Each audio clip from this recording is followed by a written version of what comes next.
В мирное время им найдется, наверное, применение более интересное, но сейчас это сумочки под гранаты для наших бойцов, потому что всего не хватает. Везде и всюду всего не хватает. Люди несут ткань из того, что приносят, шьем, из того, что есть в наличии.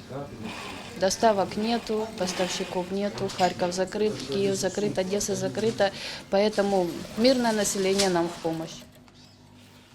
Нужно было разработать разгрузку под 2 магазина.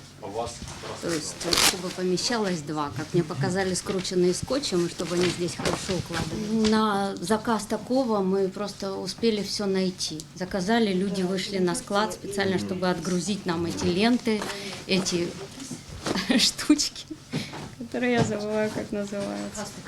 Фастекс. Сори, конечно, но я дизайнер одежды, обуви и аксессуаров, а военная, есть задание, значит, и делаем. Сейчас мы находимся в одном из цехов, таких цехов по Запорожью 5, это, наверное, самый крупный. Девчата здесь на этом месте шили всевозможные теплые, красивые вещи, ночнушечки, какие-то пижамки. Сейчас здесь делается все для обороны. Это самые сильные, самые крепкие, но самые скромные наши войска, швейные войска. Бронелист, который вставляется в карман бронежилета.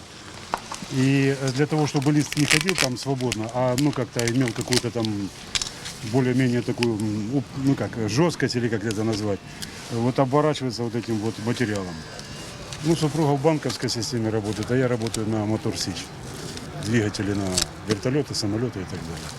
Просто сейчас в выходные, эти 3 дня мы решили посвятить эти дни помощи ВСУ, как народному ополчению и так далее. На 4-й день войны мы начали задумываться о том, что необходимо сделать защиту и безопасную броню. На данный момент дефицит этих вещей 1000 штук только в Запорожье, потому что 1000 пацанов пошли обороняться, а защищаться им нечем. И нам пришлось делать то, что мы умеем из того, что у нас есть, там, где мы находимся. Мы 4-й день ведем эксперименты и опыты с разной сталью. Каждый день мы отстреливаем по несколько плит. И на данный момент мы вышли на 3-4 класс защиты. Это на самом деле сложно, и стали мало, но мы все равно это делаем. Мы знаем, что даже здесь, в Запорожье, не имея ничего, мы защитим пацанов и будем защищать это, делать каждый день.